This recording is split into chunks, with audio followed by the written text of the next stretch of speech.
تو کیا mobile phone میں جو قرآن پاک ہوتا ہے تو جب یہ پڑھنا ہو تو اس کے لیے وضو کرنا ضروری ہے کہ نہیں؟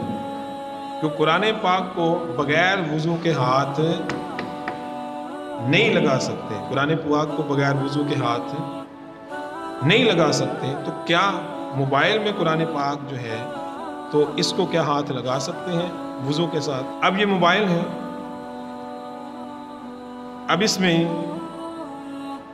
فرنٹ پہ کوئی چیز نہیں، اب یہ ایک پلاسٹک کی لوہے کی ایک چیز ہے، اس کا جو پلاسٹک کا لوہے کا حکم ہے وہی اس کا حکم ہے۔ جب اس پہ قرآن کھل گیا اب اس کا حکم قرآن کا حکم ہے۔ عام کپڑا ہے، قرآن پاک سے الگ ہے، وہ عام کپڑا ہے، اس کو بغیر وضو کے ہاتھ لگا سکتے ہیں، کوئی مسئلہ نہیں۔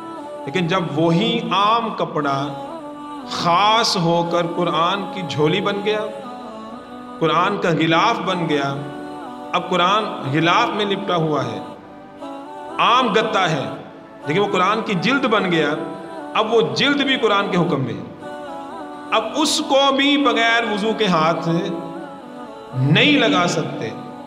اسی طرح جب قرآن کھل گیا اب یہ جلد کے حکم میں ہو گیا۔ بعض علماء نے یہ فتویٰ دیا ہے کہ کیونکہ قرآن پاک اوپر واضح نہیں ہوتا، نیچے ہوتا ہے، اس کے اوپر سکرین ہے، سکرین کے اوپر شیشہ لگا ہوا، اس کے اوپر گلاس ہے، سب کچھ ہے، تو کافی نیچے ہے، تو لہذا ہاتھ لگا سکتے ہیں۔ تو احتیاط کس فتوے میں ہے؟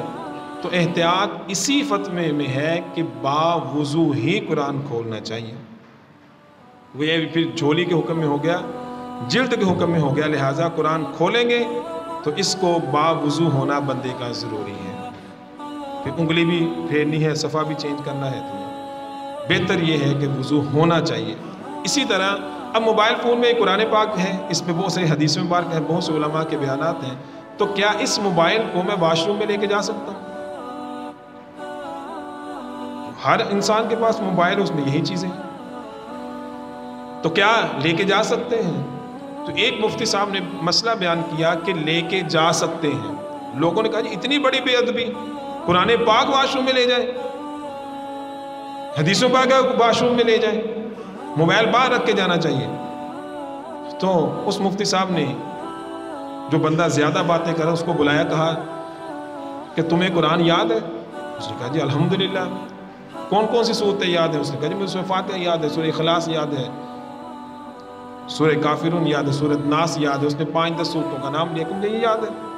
تو فرمایا کہ جب تم واش روم میں جاؤ تو ذہن سے ان صورتوں کو نکال کر جایا کرو۔ کہنے لگا یہ ممکن ہی نہیں، وہ تو میرے ذہن میں ہے۔ تو فرمایا کہ تمہارے لیے واش روم میں قرآن پاک جو ذہن میں ہے اس کو پڑھنا جائز ہے؟ وہ کہنے لگا نہیں۔ تو فرمایا کہ اسی طرح جیسے تمہارا ذہن ہے یہ تمہاری میموری ہے، اس میں چیزیں محفوظ ہیں، اسی طرح یہ موبائل کی میموری ہے، اس میں بھی قرآن پاک محفوظ ہے۔ جیسے تم واش روم میں جا کر، حافظ قرآن بھی بندہ واش روم میں جاتا ہے تو اس کا جانا جائز ہے، لیکن قرآن پڑھنا وہاں پہ جائز نہیں۔ تو اسی طرح تم موبائل فون لے کے جاتے ہو تو وہ میموری ہے، اس کے ذہن میں محفوظ ہے، تو وہاں پہ جا کر جب تم کھولو گے تو گناہ گار ہوگے، جب پڑھو گے تو گناہ گار ہوگے۔ صرف موبائل کے اندر ڈیٹا جو ہے تو اس کو لے کے جانا بے ادبی نہیں۔